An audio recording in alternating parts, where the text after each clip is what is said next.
My name is Dr. Antъни Levатino. I'm a practicing obstetrician-gynecologist, and I've performed over 1,200 abortions. Today I'm going to describe a second trimester surgical abortion called dilatation and evacuation, or D&E. A D&E is performed between 13 and 24 weeks of pregnancy. After administering anesthesia, the abortionist uses a weighted speculum, like this one, that opens the vagina widely. Because second trimester babies are so large, this greater access facilitates a late-term abortion. Late-term abortion requires that the cervix be prepared 24 to 48 hours in advance with laminaria. Laminaria is a type of sterilized seaweed that absorbs water over 8 to 12 hours and swells to several times its original diameter.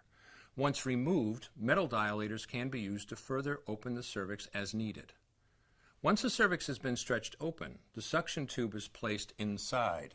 A baby at 20 weeks gestation is as big as the length of my hand, from head to rump, not counting the legs.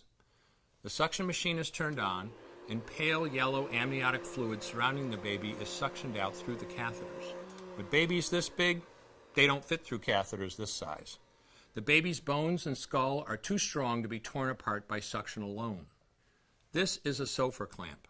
A Sofer clamp is made of stainless steel. It's about 13 inches long. The business end is about 2.5 inches long and a 1/2 inch wide, and there are rows of sharp teeth.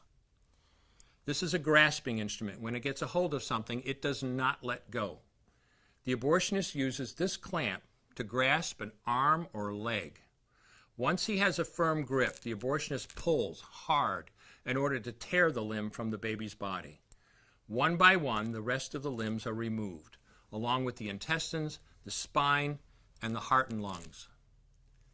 Usually the most difficult part of the procedure is extracting the baby's head, which is about the size of a large plum at 20 weeks. The head is grasped and crushed. The abortionist knows he has crushed the skull when a white substance comes out of the cervix. This was the baby's brains. The abortionist then removes skull pieces.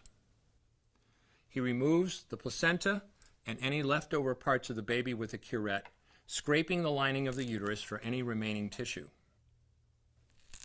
The abortionist then collects the baby parts and reassembles them to make sure that there are 2 arms, 2 legs, and all the pieces.